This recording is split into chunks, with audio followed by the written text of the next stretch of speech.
You know that feeling when you hit send on a really crucial email and then you instantly realize you send it to the wrong person, right? As you'd like drop your phone and lock your keys in your car. Oh, yeah. The absolute worst feeling. Right.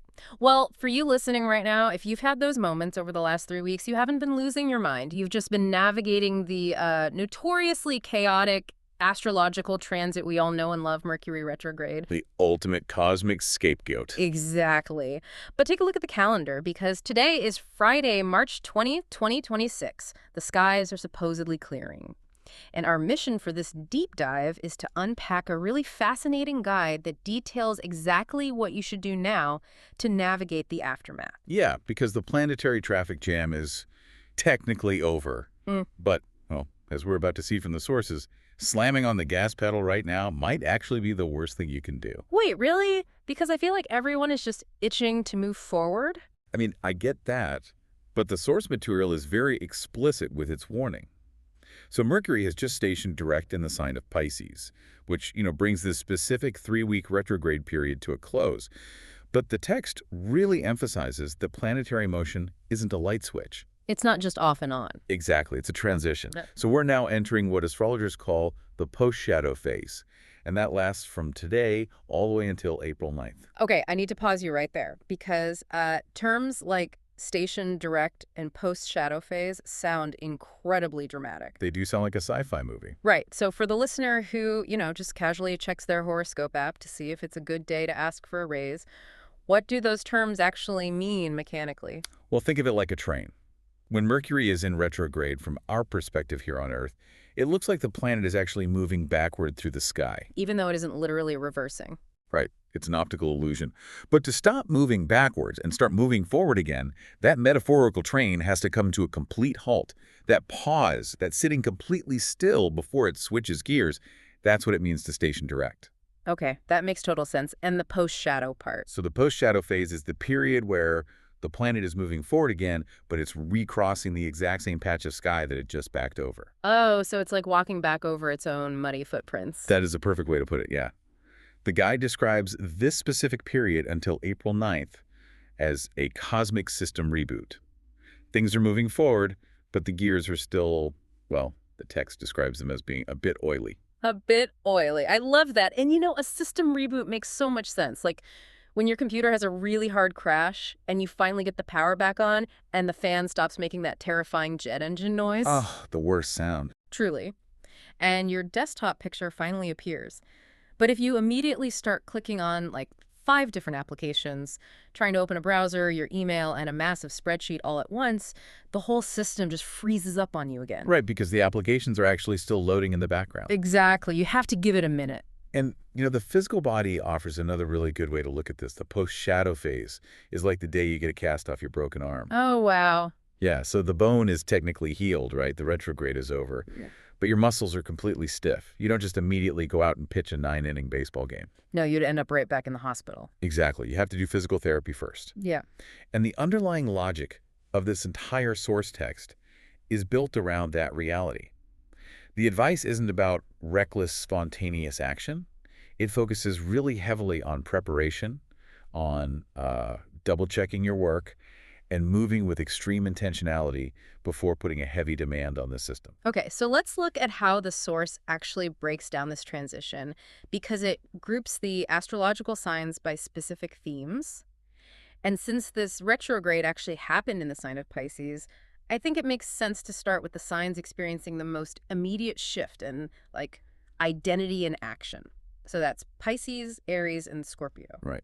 And the text notes that Pisces has basically been living in a literal cloud for the last 3 weeks. A literal cloud. Yeah. Because the retrograde happened right in their sign, the confusing reversed energy was sitting directly on top of their core identity. So they've just been walking through fog. Basically. And the success tip for Pisces right now is to aggressively trust their intuition. During the retrograde, the environment was so chaotic that their internal radar was getting completely scrambled by static. And now the static is gone. Exactly. The source indicates that their radar is finally returning a clear signal. Okay, moving to Aries. So today is the spring equinox, which officially kicks off Aries season. And the guide assigns them the move of personal rebirth. Which is very fitting for spring. Totally. The fog is lifting specifically from their subconscious, according to the text. So the advice here is that if they've been feeling, invisible, they need to launch that personal project they've been overthinking and basically update their public brand. And Scorpio falls into that same theme of externalizing what was internal. They're getting what the text calls a creative green light. Oh, nice. Yeah, the source points out that the mixed signals in their romantic lives or creative blocks they've been suffering from are finally dissolving. They're advised to stop hiding their talents and actually put out a romantic gesture or publish a creative portfolio today. Okay, wait. I'm looking at this text and I'm honestly a little confused by the advice here because it feels like a massive contradiction to me. Well, we just established that the gears are oily, right? The computer is still rebooting, and you definitely shouldn't pitch a baseball the day you get your cast off. Mm. Yet the source is explicitly telling Aries to launch a brand and Scorpio to put out a creative portfolio. How does the text reconcile telling people to take very public, decisive action during such a delicate transition phase? That is a really great catch. So the text actually distinguishes between impulsive action and prepared action. Yeah, okay. The oily gears phase discourages reacting to new, sudden stimuli. But a creative portfolio or a brand update, those aren't spontaneous. They are the culmination of deep internal processing that happened during the retrograde. I Right, the retrograde basically forced the inner reflection and all those frustrating delays. So the post-shadow phase is the time to deliberately reveal the results of the work you've already done. The action is safe now because the preparation occurred during the downtime. Oh, so it's like if the work is already baked, you can finally take it out of the oven. But if you haven't even mixed the ingredients yet, definitely don't try to speed run the recipe today. Precisely. The text argues that the friction of the retrograde was actually a necessary drafting phase. And now you hit publish. Okay, that makes sense. So if the first phase of this reboot is figuring out who you are and what you're creating after the fog clears, the source text takes a pretty sharp left turn into something much more tangible. It really does. It moves right out of the emotional realm and looks directly at the material world, specifically targeting how you manage your finances and advocate for your worth. And this brings us to Taurus, Leo, and Aquarius. So the assigned move for Taurus is a financial audit. Taurus is an earth sign, so they're highly focused on material stability. And the text indicates that communication snafus in financial circles are finally clearing up. So, like, the check that was lost in the mail or the bonus that was inexplicably delayed is finally starting to move. Exactly. And the success tip for Taurus is to go back and reread the contracts or bank statements that they totally ignored during the retrograde. Because, as the text states, clarity brings profit. I find this incredibly relatable, honestly. When things feel chaotic, it is so easy to just avoid logging into your banking app because you just don't want to deal with the overwhelming data. Avoidance is a classic retrograde coping mechanism. Ugh, tell me about it. But the text urges Taurus to face the data now because the hidden errors are finally visible. And this connects directly to the advice for Leo, whose move is settling debts. Ooh, sounds intense. It is a bit. The retrograde likely stirred up ghosts regarding shared resources. We're talking things involving taxes, inheritances, or shared business investments. The instruction here is to drop the dead weight and finalize the paperwork that has been lingering. Cut the cord. Exactly. Then we have Aquarius, which is centered entirely around revaluing yourself. The retrograde really hit their sector of income and self-worth. If they felt undervalued over the last 3 weeks, the source claims they now have the concrete data to actually prove their worth. Yes. So the success tip is to negotiate, whether that means asking for a salary bump or, negotiating a better price on a freelance contract. Because the underlying mechanism here is the shift from subjective feeling to objective fact. Right. During the retrograde, an Aquarius might simply feel undervalued. But now, the fog clears, and they can clearly see the spreadsheet proving they essentially do the work of 3 people. There is a really fascinating contrast here in the advice for Leo and Aquarius. Yeah. Yeah, because Leo is being told to cut ties, drop the dead weight, and detach from shared investments that aren't serving them. But Aquarius is being told to lean in, step up, and actively demand a higher salary. That's a great point. It's not just this blanket astrological statement of, like, go get money. It is asking you to accurately define your value to others. And sometimes that means walking away, while other times it means standing your ground and fighting for more. Well, because financial success in this astrological framework isn't about manifesting a lottery win out of nowhere. It requires rigorous auditing and self-advocacy based on new information. Yeah. The system reboot requires looking at the hard data of your life that you, frankly, ignored 3 weeks ago. Yeah. The excuses for avoiding these financial truths have vanished right alongside the retrograde. Okay, so that brings us to the actual domain of the planet Mercury itself, because Yeah. beyond just being an astrological symbol, Mercury is considered the literal planet of communication. Right, the messenger. Exactly. So its forward motion has to be a massive shift for the signs heavily influenced by it. We're transitioning from auditing our bank accounts to auditing our inboxes, which impacts Gemini, Virgo, and Capricorn. And the source pays special attention to Gemini and Virgo here because Mercury is their ruling planet. Okay, let's translate that for the listener really quick. What does it actually mean for a planet to rule a sign? Think of planetary rulership like a landlord-tenant relationship. If you are a Gemini or a Virgo, Mercury essentially owns the building you live in. Ah, Your baseline operating frequency is deeply tied to the themes of that planet. So, communications, speed, logic, processing information. so when the landlord is having issues, the whole building suffers. Exactly. When Mercury goes backward, you don't just experience a delayed flight or a dropped call. Your entire operating system feels fundamentally compromised. So for Gemini, the move is career visibility. The text notes that because Mercury rules them, the brain fog was intense. But now it is stationing direct in their 10th house of career, which the source says basically lifts the mute button. Yeah, the 10th house in astrology represents your public reputation, your professional life, and how authority figures see you. So having Mercury retrograde there is the literal definition of a mute button at work. You speak up in a meeting, and people either completely misunderstand your point or they just talk right over you. Ouch. Well, the success tip for Gemini is to schedule a meeting with stakeholders or a boss right now because their ideas will finally translate. And then we look at Virgo.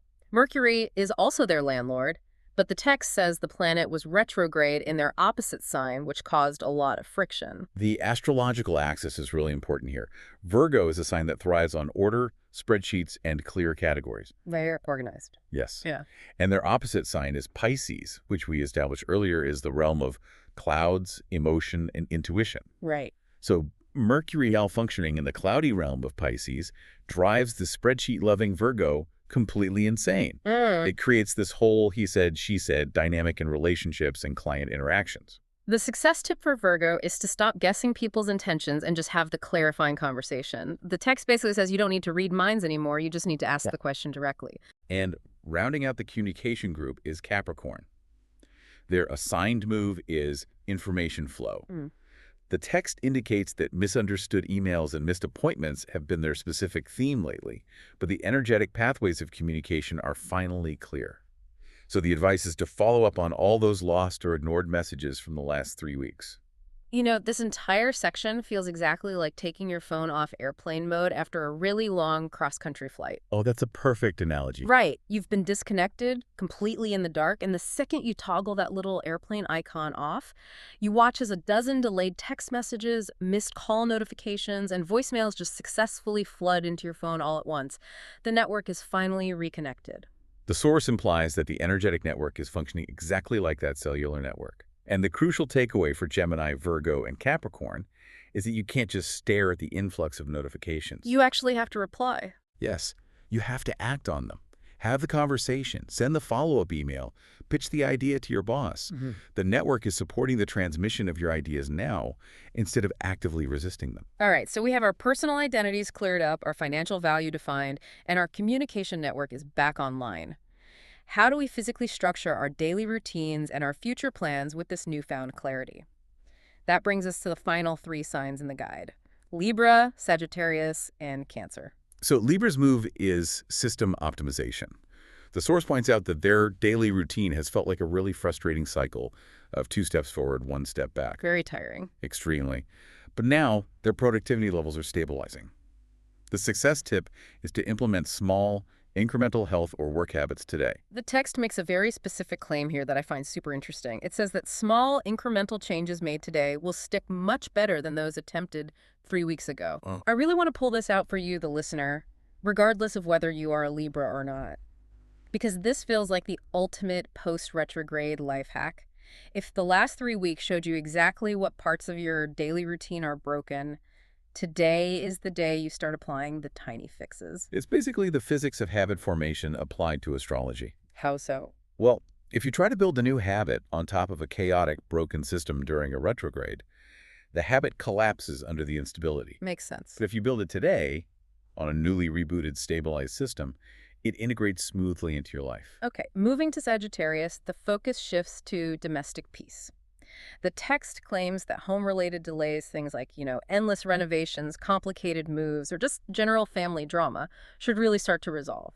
The fire alarms are finally turning off. The success tip for Sagittarius is really interesting, though, because it mixes a green light with a yellow light. Yeah, it says that if they've been waiting to sign a lease or close on a house, it is finally safe to sign the paperwork.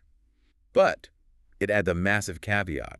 You still have to read the fine print twice. The oily gears strike again. Exactly. The retrograde might be over, but you still can't just blindly sign a contract without doing your due diligence. Okay, finally we reach Cancer. The move for Cancer is to expand your horizon. The text suggests they have spent the retrograde period inner searching, and now it is time for outer searching. Cancer is a water sign, highly prone to deep internal emotional processing, especially when the astrological weather is chaotic. So the retrograde pushed them inward. It forced them inward, yes, but the station direct is pulling them outward. The success tip explicitly mentions that stalled travel plans or educational courses are back on the table. That's exciting. It is. The universe is favoring the big picture for them right now, so the advice is to literally book the trip. It's all about physically moving out of the emotional show. And, if we zoom out and look at the overarching lesson of this entire guide, it all points to the exact same conclusion. The post-shadow phase is here. The retrograde is officially in the rearview mirror. Yes, thankfully. And whether you are a Taurus terrified to look at your bank statements, a Virgo avoiding a hard conversation, or a Cancer looking at flight prices, the ultimate prize right now is newfound clarity. The fog has lifted. But the source text places the responsibility of what to do with that clear vision entirely on you. The system is rebooted, the screen is on, but you are the one who has to actually type in the commands. That is the perfect challenge for you as you go about your day. Take a moment and look at your own life. Which of these domains, your communication, your finances, your creative output, or the systems you rely on every day, which one desperately needs a conscious, deliberate reboot right now? The cosmic weather is finally out of your way, so really the only thing stopping you is you. And as you evaluate which part of your life needs that reboot, consider the broader philosophy embedded in this text. It is very easy to view an astrological retrograde, or honestly any period of stagnation or delay in our lives, as a curse or a string of bad luck. Let's leave it on that exact thought. Because if this post-shadow phase is simply a transitional period where we are forced to successfully apply the hard lessons and fix the errors we made during the chaos, what if we started treating every delay, every lost email, or every misunderstanding in our everyday lives not as a punishment? What if we viewed them as a mandatory cosmic system reboot, like a glitch that forces you to stop, evaluate your path, and optimize your systems before you move forward? Because maybe when the system crashes, it's just making sure you don't freeze up when it really matters. Fix those oily gears, and we'll catch you on the next deep dive.